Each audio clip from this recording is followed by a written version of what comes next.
Bonsoir, bonsoir.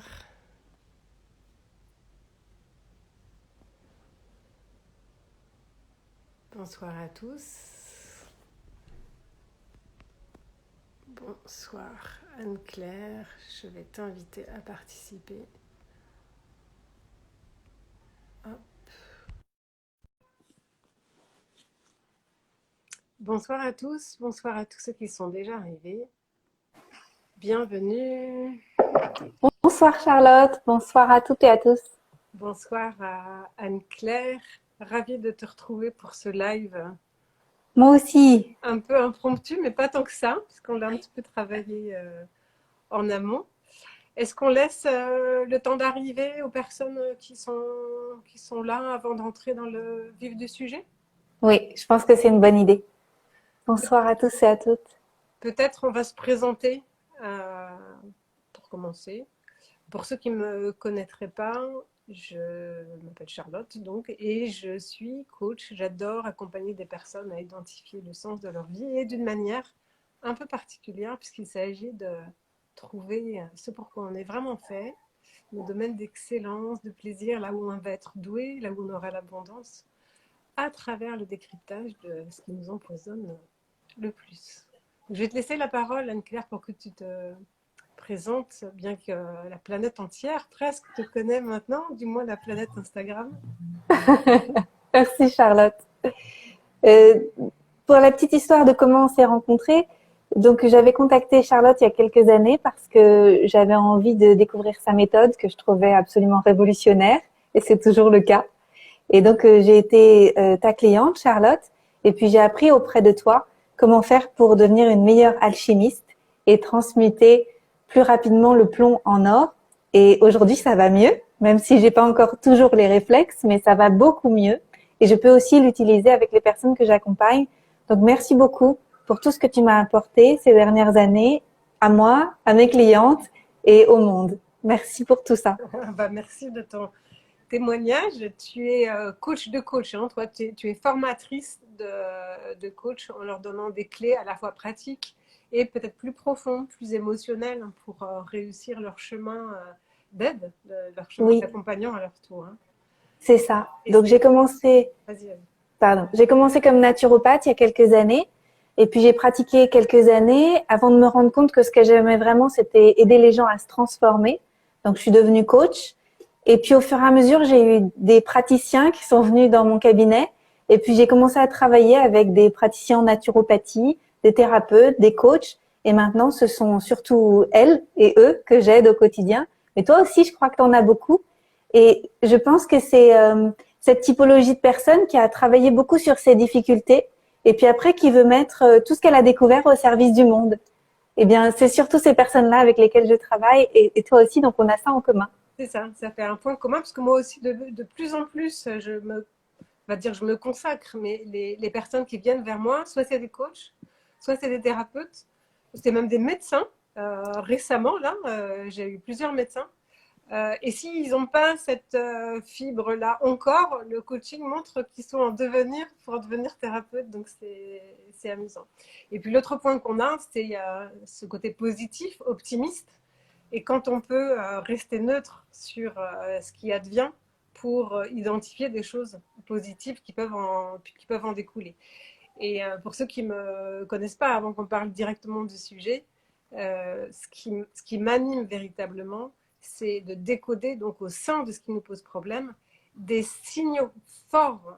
C'est pas qu'une manière positive de voir la vie, c'est déjà super, hein, c'est de décoder vraiment de façon quasiment mathématique que ce qui nous pose problème, eh bien en fait, c'est source de précieux trésors. Il faut avoir l'audace et l'envie d'aller mettre son nez, ses mains et peut-être tout son corps dans ce qui nous pose problème, ce qui n'est pas un réflexe, hein, quelque chose qui nous Oui, empoisonne la vie, on a tendance à le repousser. Et donc aujourd'hui, on va poser le sujet du masque, parce que c'est un sujet qui enflamme la toile de plusieurs manières différentes et c'est difficile parfois d'observer les choses de façon neutre, hein. On va dire, pour faire court, il y a les anti-masques et les pour le masque qui s'offusquent de certains qui ne veulent pas porter le masque ou qui ne comprennent pas.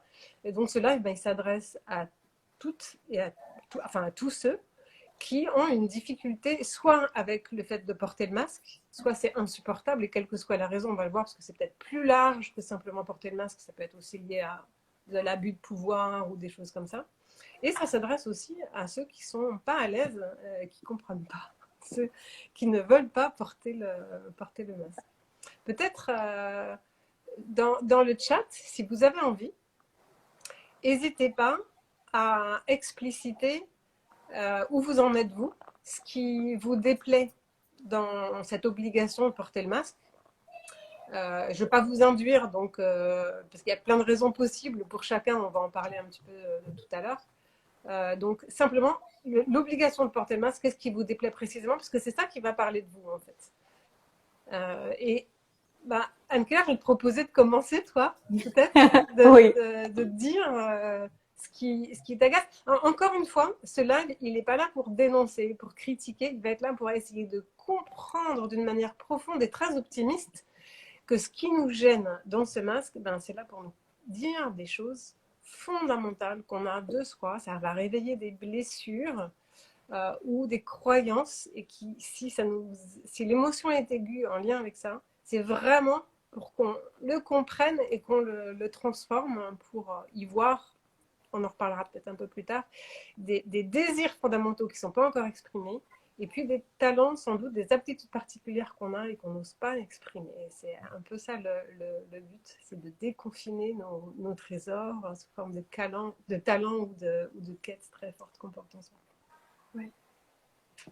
Alors Anne-Claire, toi, qu'est-ce qui te déplaît? Alors, je sais pourquoi tu m'as proposé de faire ce live à moi et pas à quelqu'un d'autre. C'est parce que sur les réseaux sociaux, j'ai été assez véhémente et j'ai pas mal partagé ma colère vis-à-vis du masque. Au début, c'était une surprise pour moi. C'était oh là là, mais c'est bizarre. Et puis, ça manquait beaucoup de bon sens. Alors, j'ai sorti un peu, tu sais, j'ai tout vomi comme ça sur les réseaux sociaux. Et puis, je me suis pris des douches froides parce que les gens, ça leur a pas plu, tout ça. Alors moi, ça m'a obligée à me repositionner, à voir ce que je voulais vraiment dire au monde. Parce que parfois, on sort des trucs comme ça sur les réseaux sociaux, on est un peu spontané. Bon, il se trouve que c'est exactement ce que j'avais envie de dire. Donc, c'est très bien. Je suis restée spontanée. Et pour moi, l'obligation de porter le masque, c'est un non-sens. Et il y a un côté ridicule dedans. Il y a un côté anti-santé alors que je suis pro-santé. Donc, il y a un truc qui me va pas. Et ça m'a mis en colère. Mais la colère est pas restée très longtemps. En fait, je suis assez vite, j'ai assez vite basculé dans une adaptabilité. C'est-à-dire que j'ai décidé de pas sortir pour pas le porter. Donc, j'habite en Allemagne, donc j'ai le droit de partir. Je peux aller dans les rues sans problème et aussi dans les restaurants. Donc, pour moi, c'est pas un problème là. Mais par contre, je ne vais plus dans aucun magasin. Donc, je me fais tout livrer. Voilà, c'est comme ça. Je refuse d'aller dans les magasins. J'ai annulé des formations que j'avais en Belgique, etc. J'ai annulé une formation que je devais donner à Paris dans un mois et demi, etc. Parce que je refuse de porter le masque. Et je conduis pas. Je vais pas conduire exprès pour voilà. Enfin, j'aime pas ça, quoi. Et donc pour moi, ça a été un vrai choix de m'adapter et de créer ma vie différemment pour ça. Et puis finalement, en fait, je m'en sors bien, mais parce que j'ai la chance d'être indépendante. Enfin, j'ai la chance d'avoir créé tout ça ces dernières années et je suis pas obligée de le porter. Ce que ça me fait, c'est que en fait, c'est une atteinte pour moi à ma souveraineté individuelle. C'est-à-dire que je sens que j'ai pas le choix et ça va jusque là. Et que ça peut même porter atteinte à ma santé, parce que je trouve que c'est contre-santé, c'est contre-productif pour ma santé, donc ça m'énerve. Et je me demande jusqu'où on va aller. C'est-à-dire que pour moi, c'était déjà trop il y a quelques mois. Alors aujourd'hui, c'est encore plus que trop. Ça va super loin. Et donc, je suis pas irritée tant que ça au quotidien parce que j'en ai pas besoin du masque. Et donc, je suis un peu dans ma bulle, je suis un peu déconnectée de tout ça. Et en même temps, quand je vois que le masque est à partir de 6 ans en Allemagne et que je vois les petits enfants dans la rue parfois qui sortent d'un espace qui était clos à 6 ans avec le masque, de nouveau, ça m'active. Ce que j'entends dans ce que tu dis, j'entends deux aspects. Il y a le premier, que tu as cette souplesse, cette adaptabilité et cette conviction qui fait que tu assumes tes choix et il y a quelque chose où tu t'adaptes en fait. Tu as adapté ton contexte, enfin ta vie, au contexte. Oui, Et puis, corrige-moi si c'est insuffisant, mais ce que j'entends, c'est qu'il y a le fait que tu n'aies pas le choix, la notion peut-être obligatoire, et qu'en plus, c'est anti-santé sous prétexte de santé. oui, Hein. Donc, il est possible que ça parle de toi, ça, et puis si tu as envie, on verra en quoi. ouais, De mon côté, ce qui m'agace le plus, bah, c'est tout sous toute réserve, hein, puisque je reste assez neutre et comme tu sais, j'aime bien regarder au-delà des apparences ce que les choses ont à nous dire. Mais je crois que ce qui m'agace le plus, c'est le côté obéissance absolue à un ordre ubuesque, ou du moins qui me le semble être, hein, il n'est pas forcément pour tous, qui n'est pas étayé sur des vraies valeurs humaines, qui est étayé sur d'autres considérations et qui porte préjudice aux autres. Et il y a ce côté mouton. Tout le monde fait pareil, tout le monde applique bêtement un ordre. Alors pardon, en disant ça, je donne un petit peu un jugement, mais disons qu'on applique un ordre. Il faut mettre le masque, donc on le met. Y compris d'ailleurs si on n'est pas d'accord, on se sent obligé de le mettre. Enfin, certaines personnes se sentent obligées de le mettre alors qu'ils ne sont pas d'accord. Et puis il y a quelque chose de plus précis qui me gêne aussi, c'est que moi je me sens mal en fait avec le masque. J'arrive pas à respirer à plusieurs reprises. Je me suis sentie vraiment de suffoquer quoi. Et donc on va décrypter ça ensemble. Il y a oui. plein d'autres raisons hein, pour lesquelles les personnes peuvent être anti-masques de façon assez fébrile pour certains. Donc on va en donner certains, mais ce qui serait sympa, c'est que vous mettiez vos raisons à vous. Il y a la notion d'injonction, hein, de choses obligées et qui n'est pas fondée sur des choses en lien avec vraiment des valeurs humaines. Pour faire court, je ne sais pas si ça te va, si on le dit comme ça, Anne-Claire. Il y a, Ouais. il y a peut-être, tu complètes, hein, c'est un échange. Hein, donc il y a l'aspect muselière, parce que franchement, c'est vraiment pour moi, ça symbolise la non-liberté d'expression, quoi, quelque part. Hein. Donc possiblement quelque chose en lien avec la respiration, puis je décrypterai ça tout à l'heure. Tu m'avais dit aussi quand on a préparé, tu sais, se couper des autres. Tu Oui, peux étayer? oui, ça fait une vraie distance entre les personnes. Donc là, on parle du masque ce soir, mais on pourrait aussi bien parler de la distanciation sociale. Distanciation sociale.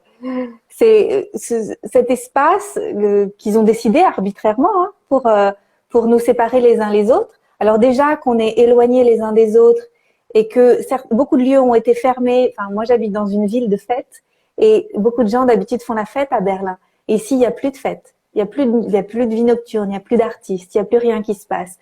Donc, tous ces endroits où les gens se réunissaient énormément, il n'y a plus. Il reste les parcs et puis les restaurants et c'est tout. Donc, il y a cette distance qui a été créée, et puis après, il y a cette distance qui a été créée, où en fait, en fait, on peut plus se parler comme avant.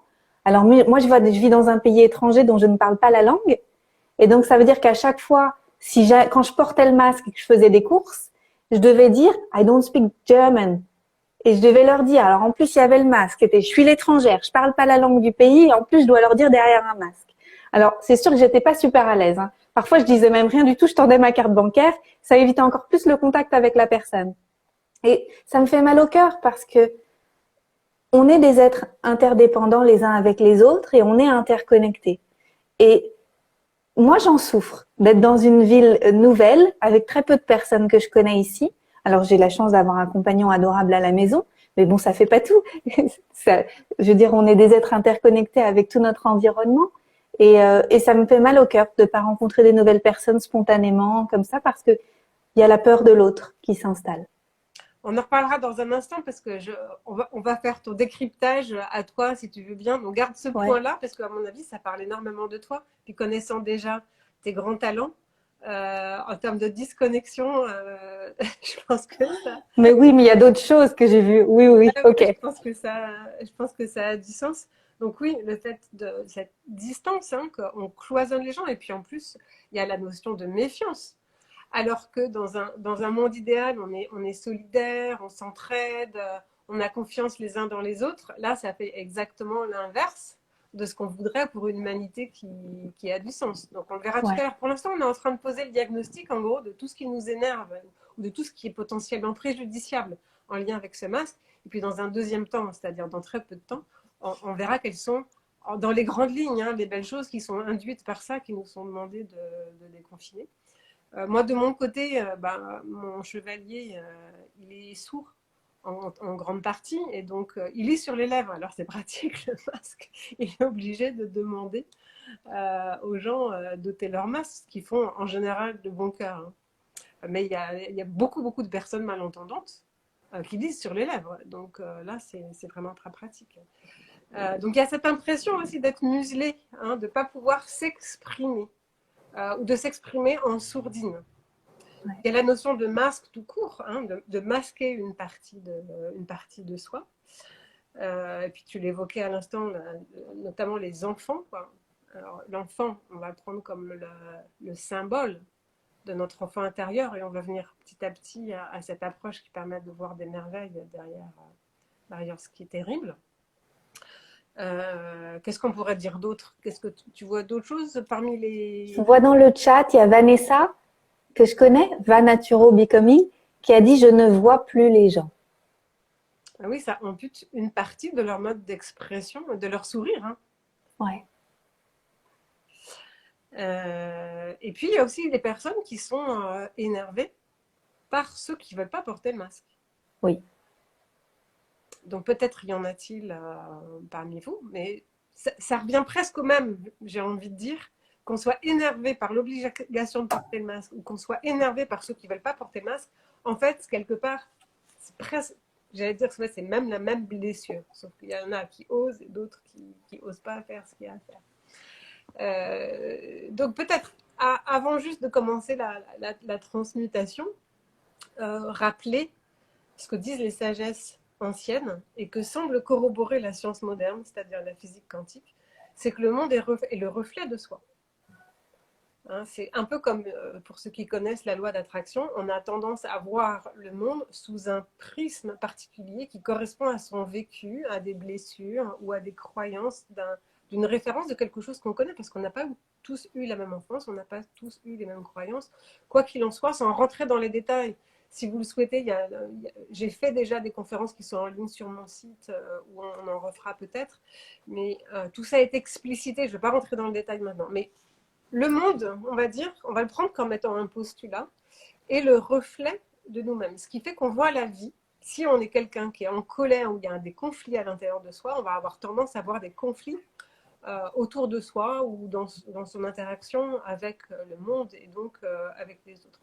Et donc c'est pour mieux nous montrer qu'on a à l'intérieur de nous une colère qui n'a pas été accueillie, ou ça peut être une autre émotion qui s'est transmutée en colère, comme le dit la tradition chinoise. Chaque émotion non accueillie finit par se transmuter en colère de ne pas avoir été prise en considération. Et donc pour le masque, qu'est-ce qui se passe? S'il y a des masques en vue que tu envoies là sur la planète ou une obligation de porter le masque, ça nous dit ce qu'on a peut-être tendance à s'infliger à l'intérieur de soi. Donc, une croyance qu'il nous faut mettre un masque ou masquer des parts de nous par peur ou par croyance. Tu veux rebondir là-dessus, Anne-Claire? Oui. Alors, moi, j'avais tendance à penser que le confinement aurait pu suffire parce que comme on avait été confinés et qu'il fallait aller regarder dedans les blessures, tout ce qu'on avait purger, j'ai envie de dire nettoyer, détoxifier en nous. Au printemps, je me suis dit super, la détox de printemps, c'est le confinement. Les gens vont aller nettoyer ce qu'ils ont besoin de nettoyer, puis après au printemps, à l'été, ils vont refleurir comme des fleurs. Et j'ai l'impression que cette obligation de porter le masque, c'est comme si ça n'avait pas suffi d'être confiné. Alors maintenant, on est masqué. C'est la même chose. Et après, c'est la même chose à l'échelle personnelle et physique en plus parce que ça nous, enfin, tu vois, le confinement encore, on avait notre espace perso, l'appartement, et puis là maintenant, c'est sur notre visage, c'est carrément une atteinte physique. Pour moi, c'est un niveau, ça va encore un niveau plus loin. Oui, on peut voir aussi comme la deuxième étape, c'est-à-dire la première étape, quand on a été confiné, s'il y a confinement en général, ça sous-entend, on peut le voir de deux manières. soit on est invité à se confiner, je le décrirai plus tard dans un instant, c'est la polarité positive, hein, se confiner à l'intérieur de soi pour oser faire face à des blessures qui n'ont pas été accueillies et transmutées. Je parlerai dans un instant de la transmutation. Soit, finalement, ça revient au même, à regarder ce qui a été confiné en nous et qu'on n'a pas encore transmuté. Donc, qu'est-ce que disent encore les sagesses anciennes, et notamment le taoïsme, mais c'est dit aussi par la Kabbale, c'est dit par beaucoup de sagesses, notamment des traditions amérindiennes, c'est que nous, en fait, l'idée, c'est de regarder nos épreuves au sens photographique du terme et que nous sommes venus sur Terre pour expérimenter quelque chose à travers la dualité. En gros, la lumière originelle, elle décide de s'incarner sur Terre sous forme de petits humains, là, qui sont en fait des prolongements de lumière. Nous sommes des êtres de lumière, nous sommes la lumière, qui décide de s'incarner sur la planète Terre pour faire l'expérience dans la matière. Et donc, c'est par l'opposé de la lumière, qu'on va appeler l'ombre, mais qu'on peut aussi appeler matière. Et pour expérimenter des choses, on doit passer par la dualité, c'est-à-dire que la lumière, pour se connaître et faire l'expérience d'elle-même, pour goûter à elle-même, elle doit faire l'expérience de son exact opposé, c'est-à-dire la non-lumière, et ça prend différentes formes. Autrement dit, si je prends un exemple un peu générique pour ceux qui ne connaissent pas encore cette approche, si on est venu s'incarner sur Terre pour goûter à la liberté, pour favoriser la liberté, pour aider les gens à se libérer, enfin quelque chose en lien avec la liberté, c'est qu'il faut la goûter, il faut la désirer éperdument, cette liberté. Et comme on ne désire pas ce qu'on a déjà, ça sous-entend que dès le début de notre vie, on a traversé un prisme dans notre moule d'enfance où il y a quelque chose de l'ordre de la non-liberté ou de l'enfermement pour avoir absolument envie de goûter à cette liberté. Alors on peut aussi l'appeler dépendance, hein, ça peut prendre plein de formes si on considère que la dépendance c'est de la non-liberté. Et donc pour le masque, qu'est-ce qui se passe? Si on nous dit masque, masque, masque, masque, c'est pour nous dire qu'on a masqué quelque chose à l'intérieur de nous et pour nous inviter à donc nous démasquer. C'est-à-dire, d'ailleurs, on le voit d'un point de vue sociétal, on le voit d'un point de vue spirituel, on le voit même d'un point de vue astrologique en ce moment. On est à l'ère du Verseau, que les anciens Mayas appelaient l'ère de l'Apocalypse, qu'on voit dans d'autres traditions aussi, et l'Apocalypse en grec, mot à mot, c'est la levée du voile. C'est-à-dire, on lève le voile derrière les coulisses du visible. Mais les coulisses du visible, c'est pas forcément le monde ésotérique et tout ça. Le monde du visible, c'est l'apparence. C'est ce qui se voit à l'extérieur. Autrement dit, c'est regarder, encore une fois, à l'intérieur et oser démasquer. Pour en revenir à ce que tu disais tout à l'heure, c'est une deuxième étape approfondie. Moi, je pense que le confinement, ça nous a invités à voir ce qui était confiné. Et le masque, c'est une fois qu'on a vu, on n'ose peut-être pas révéler. Par exemple, je sais que je suis une danseuse étoile. Je prends un exemple comme ça un peu métaphorique. Ah, j'ai découvert que j'étais une danseuse étoile. Entre le moment où je le sais et le moment où j'y vais vraiment, il y a des peurs qui s'installent, ce qui est normal, parce que notre zone de référence, ça crée une croyance de sécurité qui est absolument logique. Hein. Ce qu'on a connu, c'est la sécurité. Et l'inconscient, il aura tendance à préférer ce qu'il connaît et qui fait un peu mal, plutôt que ce qu'il ne connaît pas et qui fait peur. Et là, on nous demande d'aller à l'opposé de ce qu'on connaît. Donc, c'est logique que ça fasse peur. Donc, il n'y a pas de jugement pour avoir à avoir vers soi-même. Je te laisse la parole si tu veux compléter. Oui, ça me fait penser à une personne que j'aime beaucoup, avec laquelle je suis pas du tout d'accord en ce moment. Et elle me dit que cette période, elle adore ce qui se passe. Parce qu'en fait, elle se retrouve chez elle, elle se refait un cocon. Et finalement, le masque, ça l'arrange quelque part, en fait, parce qu'elle se sent plus en sécurité comme ça. Et donc, du coup, pour elle, ça a recréé une forme de sécurité dont peut-être elle avait besoin, qui peut-être lui rappelle quelque chose d'avant et que dedans, pour elle, c'est la sécurité. Alors que pour moi, c'est profondément insécurisant ce qui est en train de se passer, mais pour elle, c'est sécurisant. Et donc, par rapport à notre empreinte de départ, on vit les événements actuels très différemment et la transmutation est aussi différente du coup. Oui, tout à fait. Alors, en fonction, alors on peut travailler directement sur la blessure du masque, qui est une métaphore qu'on peut s'empêcher de quelque chose ou de ne pas oser exprimer. Et en fonction de la manière dont vous, personnellement, chacun là, qui nous écoutez, vous avez associé le masque, donc soit l'abus de pouvoir, soit le côté mouton, soit la disconnexion, la séparation des gens. Si ce qui vous perturbe le plus, c'est l'enfant masqué, ça a aussi des choses à dire par rapport à l'enfant intérieur qui est masqué, hein, ce côté spontané, ce côté insouciant, joueur, connecté aussi au monde de l'invisible. Bon, puis ce côté innocent aussi, cette pureté qui n'est pas encore, entre guillemets, dépravée par la vie, et le côté raisonnable, hein, qui est l'opposé de l'enfance. Donc c'est aussi notre intuition, notre spontanéité.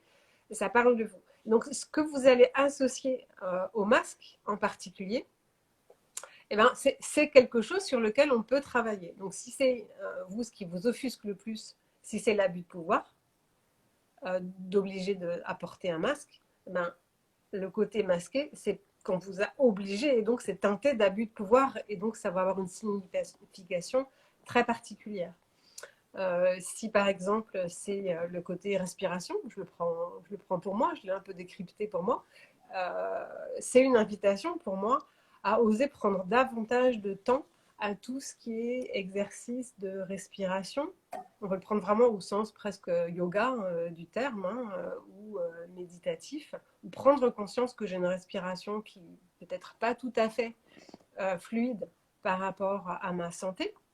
Et Dieu sait si c'est important la respiration, donc ça m'a interpellée à ce sujet, parce que pour moi c'est la respiration presque le premier point. Voilà. Anne-Claire, est-ce que tu veux qu'on regarde, toi, pour toi, ce qui t'irrite le plus, et comment est-ce qu'on peut le transmuter pour toi? Oui, je pense que là, ce que j'ai envie d'évoquer avec toi, c'est l'isolement avec les autres. Enfin, tu vois, c'est côté isolé.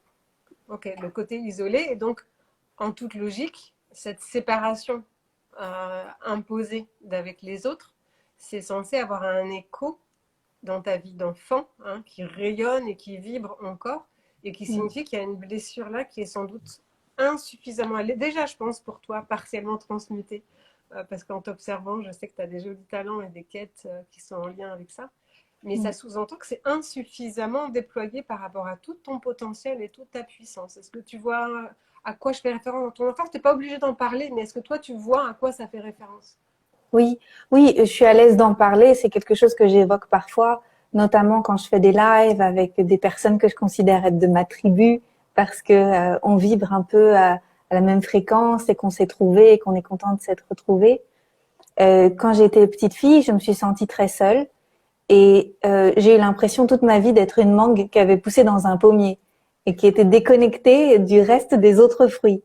Et je me suis pas sentie vraiment comprise, vue, entendue dans ma dimension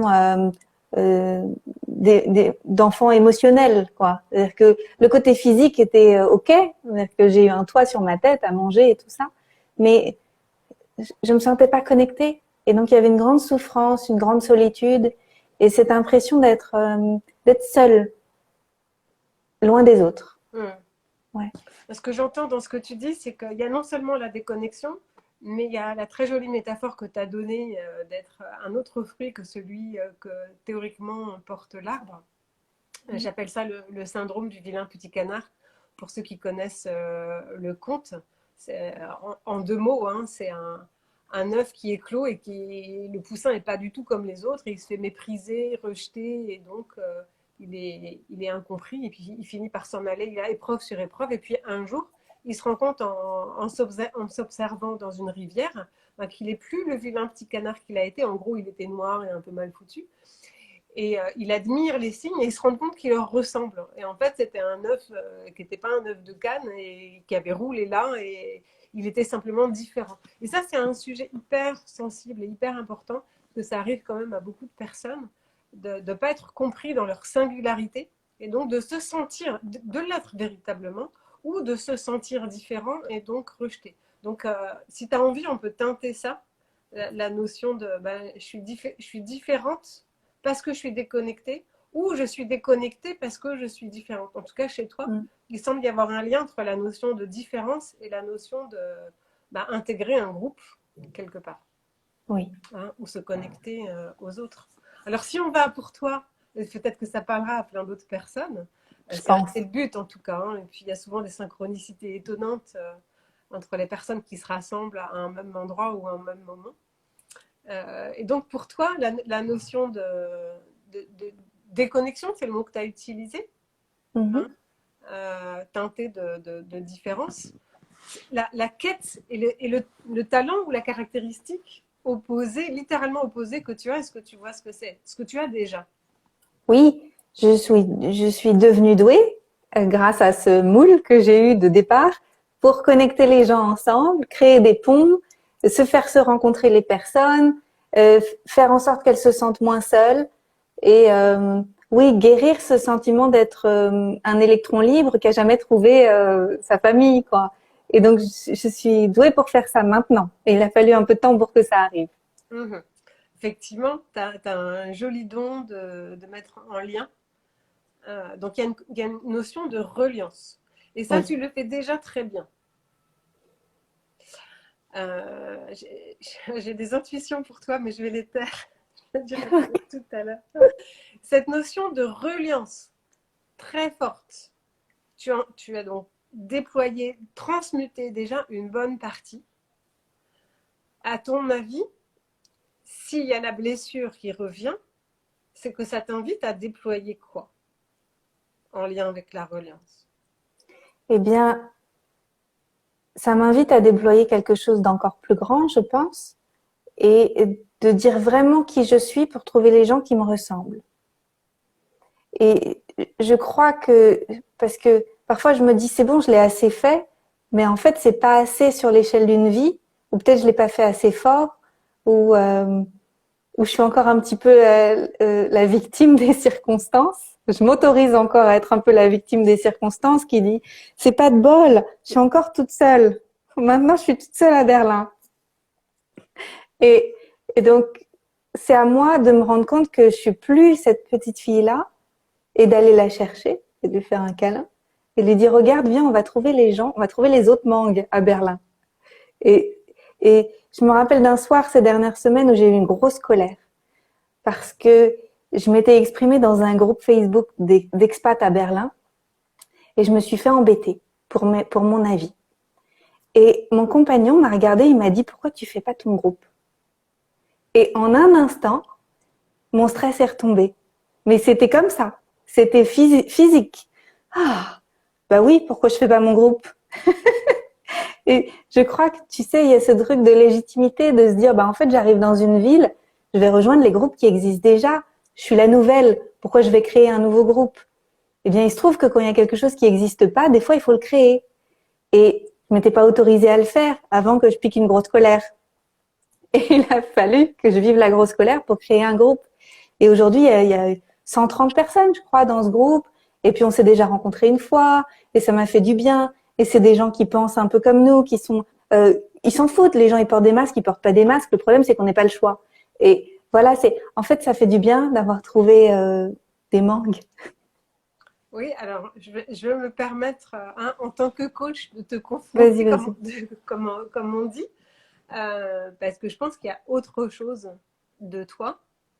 Si tu n'y es pas déjà, c'est vraisemblablement, et c'est en toute bienveillance, et tu sais très bien que c'est absolument sans Tu peux y jugement, aller. c'est juste une intuition que je te partage, c'est qu'il y a autre chose de fondamental qui t'est demandé de déployer, et tu l'as presque dit tout à l'heure quand tu disais ce qui t'incommodait.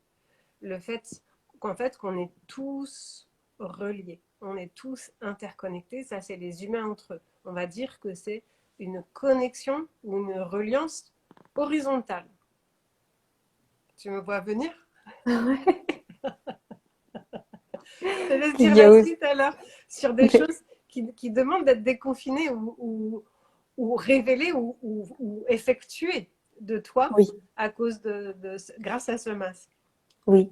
Bah, bien sûr, il y a aussi toute la dimension spirituelle et subtile et invisible qui pour moi est quelque chose que je vis plus dans mon intimité et voilà, au quotidien, en fait. Je pense que je vis une spiritualité qui est très incarnée.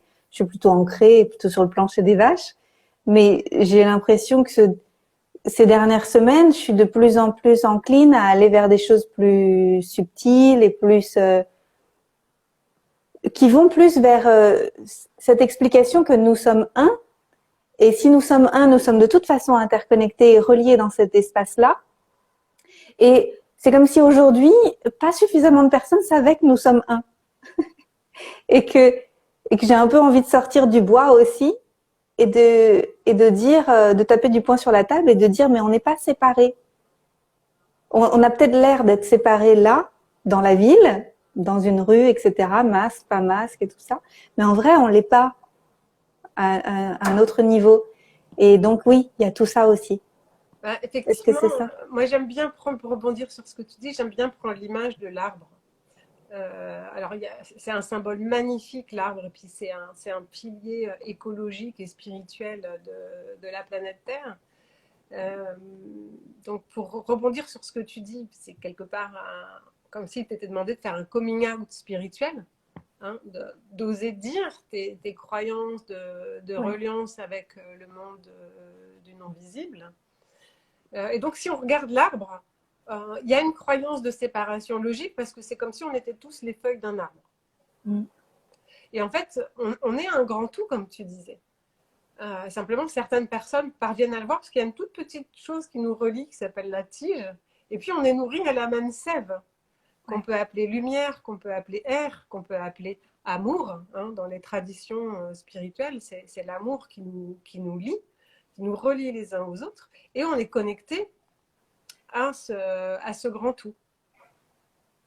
Et on peut marier ça, ce syndrome de déconnexion. On pourrait aller sur la différence tout à l'heure, si tu veux, parce que c'est aussi quelque chose d'important. Mais on pourrait corréler, si par exemple, vous, c'est l'abus de pouvoir qui est insupportable, c'est-à-dire qu'on nous demande de faire ça, et on va dire d'un pouvoir tout puissant qui décide, et qui a la possibilité de décider de choses.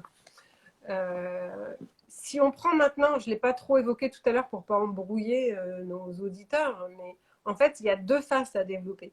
Il y a l'opposé, hein, c'est logique, hein, si j'ai froid, je vais me mettre en quête du chaud, ça c'est éminemment logique.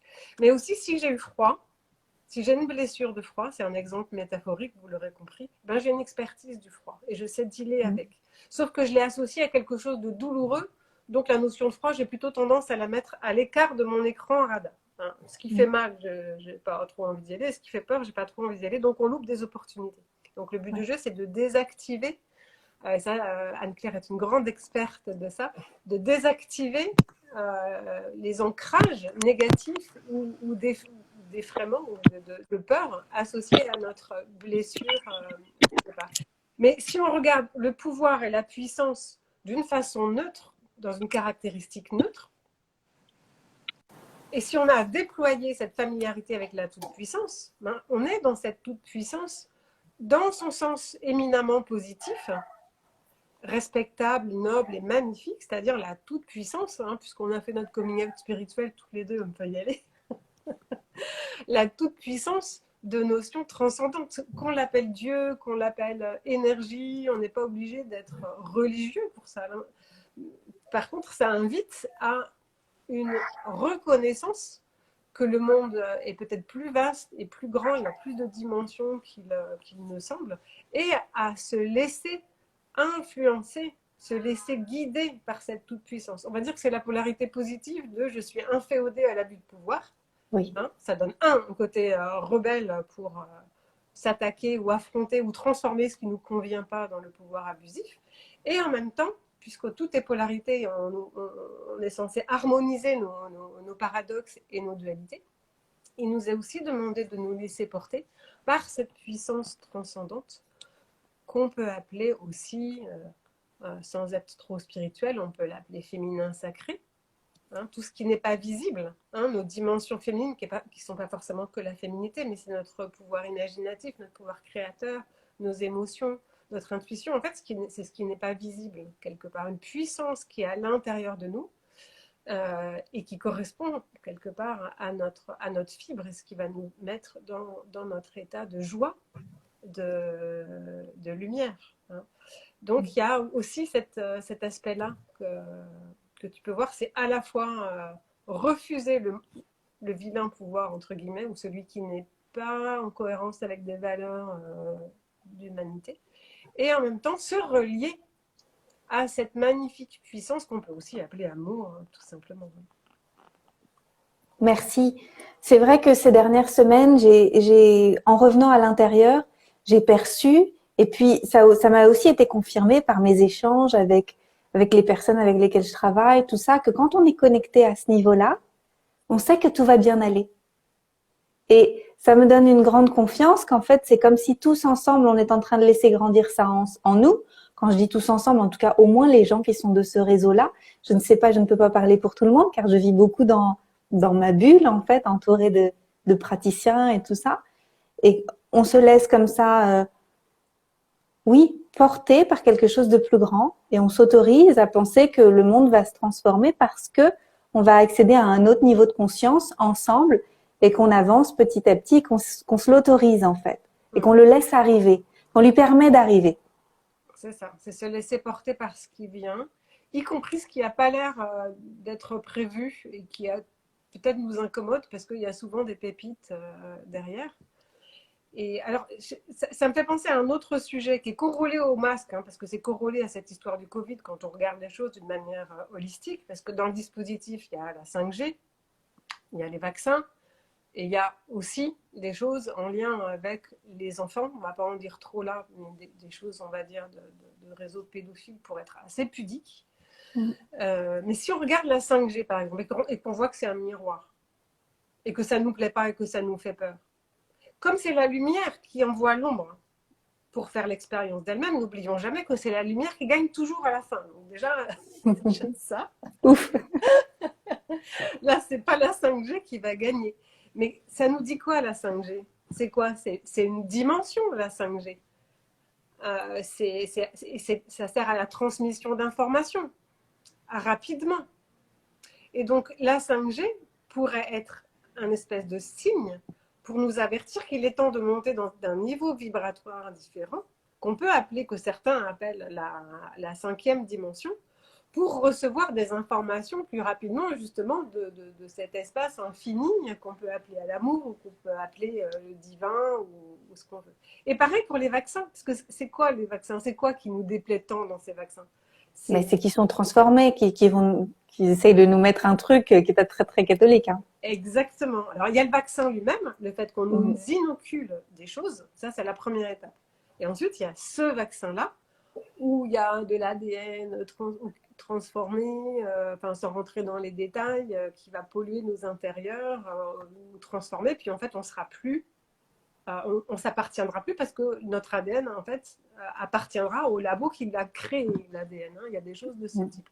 Mais si on regarde les choses d'une manière positive, en miroir lumineux, eh ben on nous demande, alors je ne vous dis pas de faire le vaccin ou de ne pas le faire. Moi, je regarde les choses d'une manière métaphorique et symbolique. Après, vous en déduirez ce que vous voulez.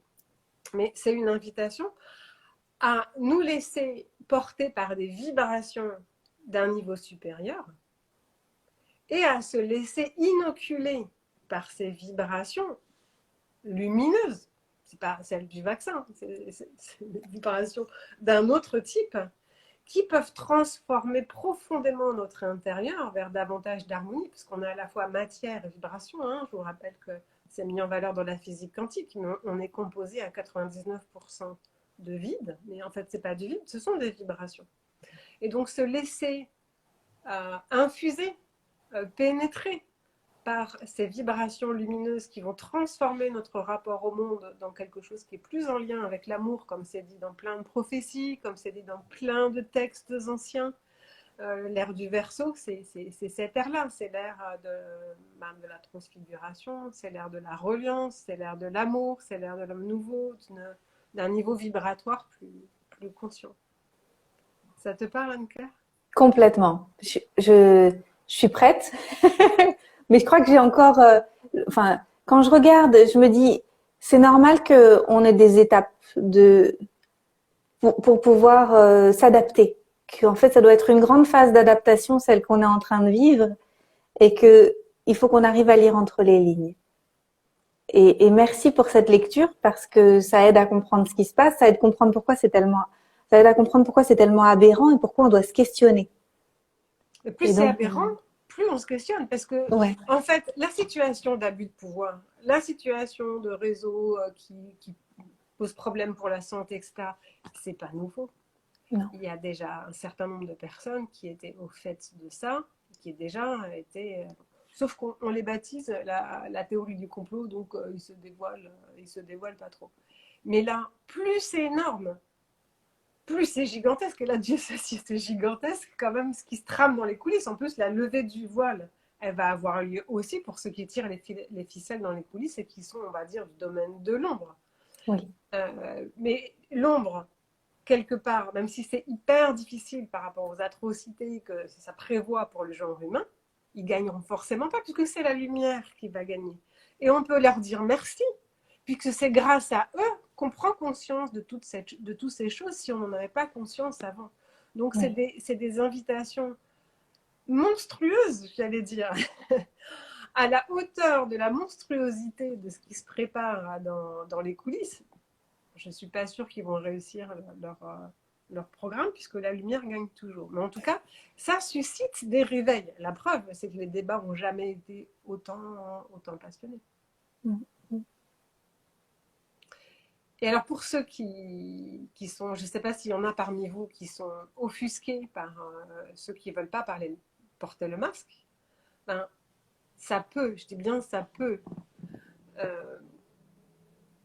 être un signe que ben, vous-même, vous avez au fond de vous hyper envie de vous démasquer, mais que vous avez peur ou que vous avez une croyance en lien avec ce que vous avez vécu enfant, que si on se démasque, ben, ça va poser un danger. Et en fait, ça parle au cœur de vous que quelque chose de l'ordre de, pour être aimé des parents, accepté d'eux, eh ben, il fallait répondre à leurs attentes. Hein, c'est eux qui représentent le pouvoir, quelque part. Et que si on dit non, ou si on ose manifester un pan de notre personnalité ou de notre désir qui va à l'encontre de celui des parents, ben à ce moment-là, il y aura un danger, genre une fessée. C'est pas forcément des choses graves. Hein. Ou bien, ben, si on est pas sage comme veut ou comme dit maman, ben, maman n'aimera plus. Quoi.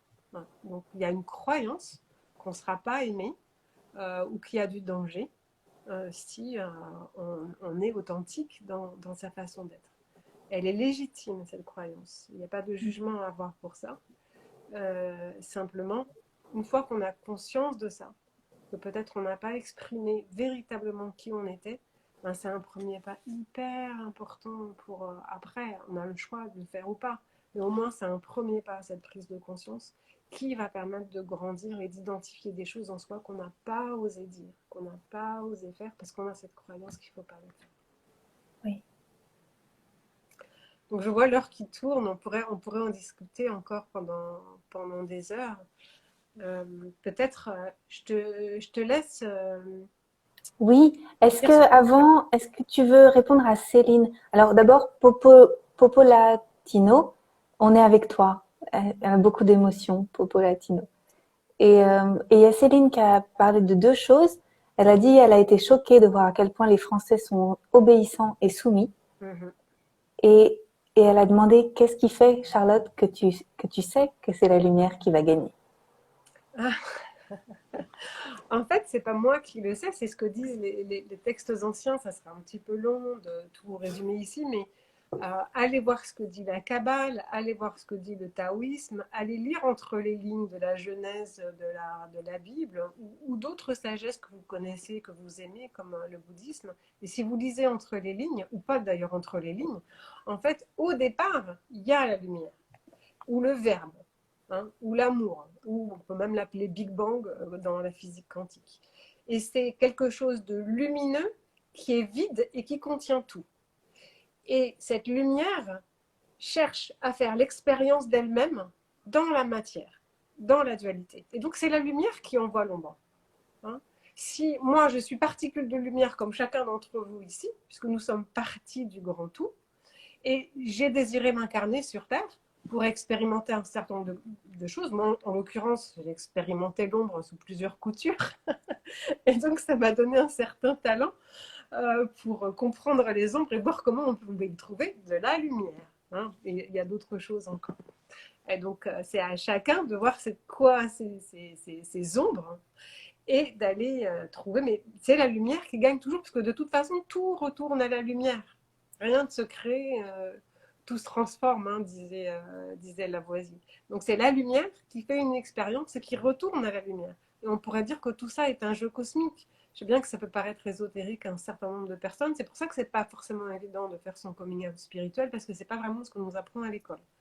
Et même dans les religions, on l'apprend d'une manière un petit peu plus structurée, avec certaines déviances parfois, et où il y a aussi de l'abus de pouvoir et non pas de la, on va dire, de l'influence bénéfique de la toute-puissance. Voilà, j'espère que j'ai répondu à cette question-là. Mais faites vos recherches vous-même, parce que moi, je vous les synthétise là par rapport à mes compréhensions. Peut-être vous y verrez d'autres choses encore plus belles pour vous. Vous savez que plus on avance en compréhension, parce qu'on cherche, moins on se sent érudit, parce que plus on voit l'étendue de ce qui nous reste encore à apprendre. Donc ça finit par rendre modeste. C'est tellement inouï tout ce qu'on ne sait pas. Déjà d'accepter d'accueillir qu'on ne sait pas, c'est déjà un premier pas pour être enseigné de choses nouvelles. Oui. Voilà, donc on n'a pas été sur la différence, Anne-Claire, on va peut-être pas avoir le temps là ce soir, sauf si tu es très titillée et que tu as envie. Non, ça va. Juste, on va répondre, si tu veux bien, à Jadama qui demandait comment décrypter ces ombres. Alors, souvent, c'est difficile de le faire tout seul parce qu'on a du mal à voir dans nos angles morts les choses qu'on ne voit pas tout seul. Souvent, c'est bien que quelqu'un nous tende un miroir et nous dise « Tiens, regarde, il y a ça là. Regarde un petit peu dans cet angle-là. Peut-être qu'il y a quelque chose pour toi à aller découvrir. » Donc, pour moi, j'ai toujours trouvé que c'était plus facile de le faire avec quelqu'un. Donc, avec Charlotte, c'était super.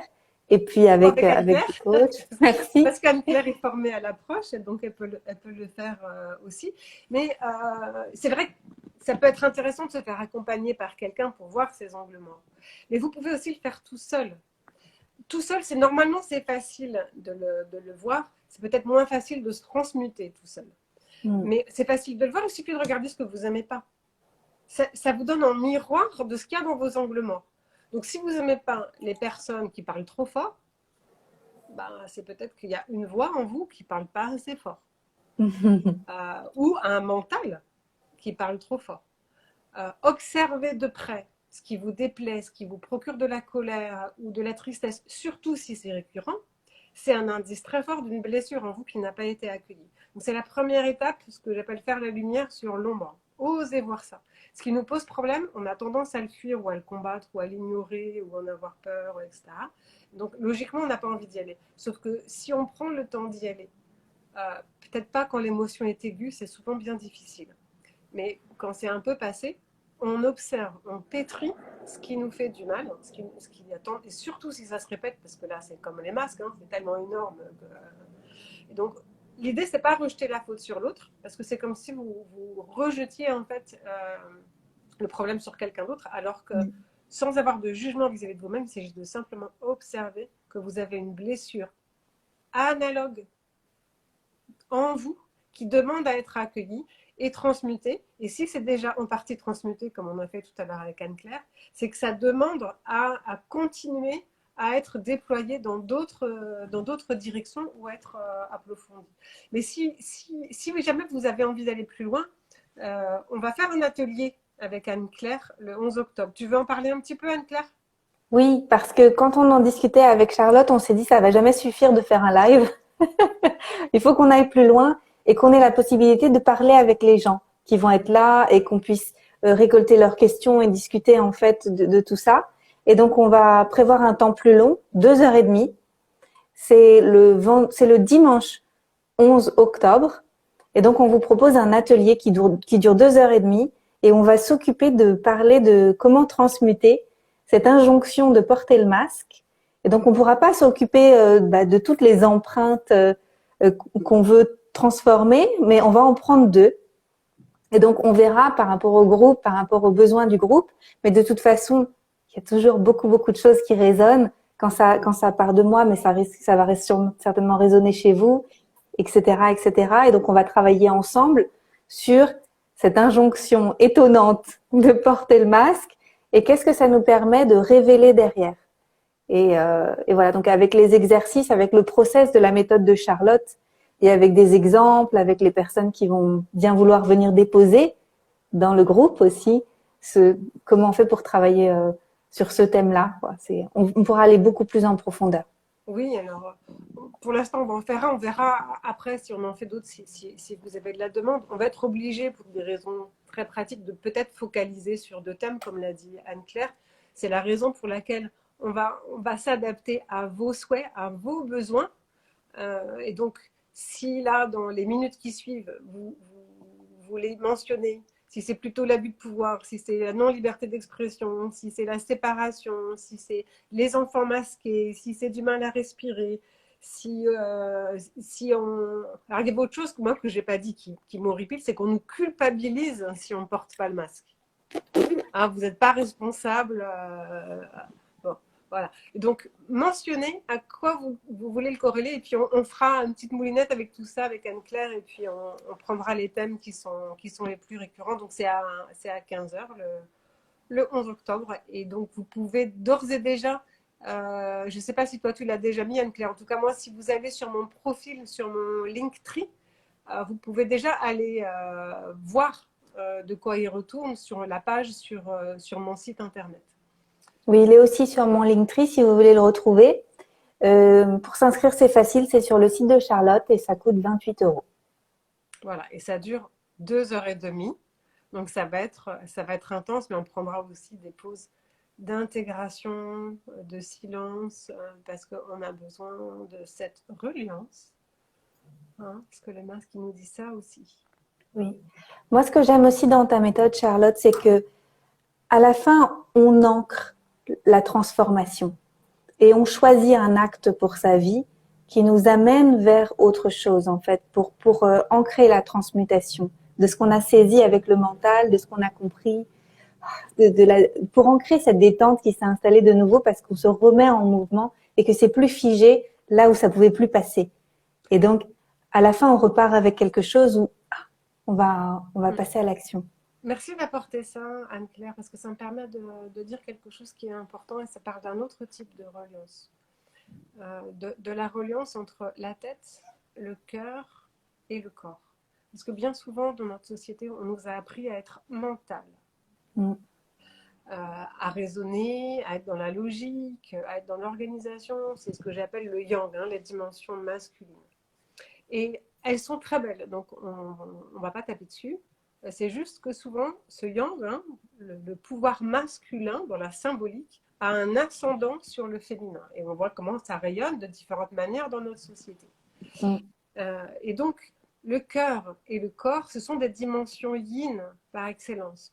Parce que c'est justement le domaine du sensible, c'est la terre, notre temple intérieur. Et que la reliance, il s'agit de faire des liens entre la tête, le cœur et le corps. Il ne s'agit pas de taper sur la tête, de toute façon on n'y arrive pas. Ça chasser le mental, il revient au galop. Il s'agit de faire émerger les autres. Quand deux choses sont déséquilibrées, on peut taper sur celui-là.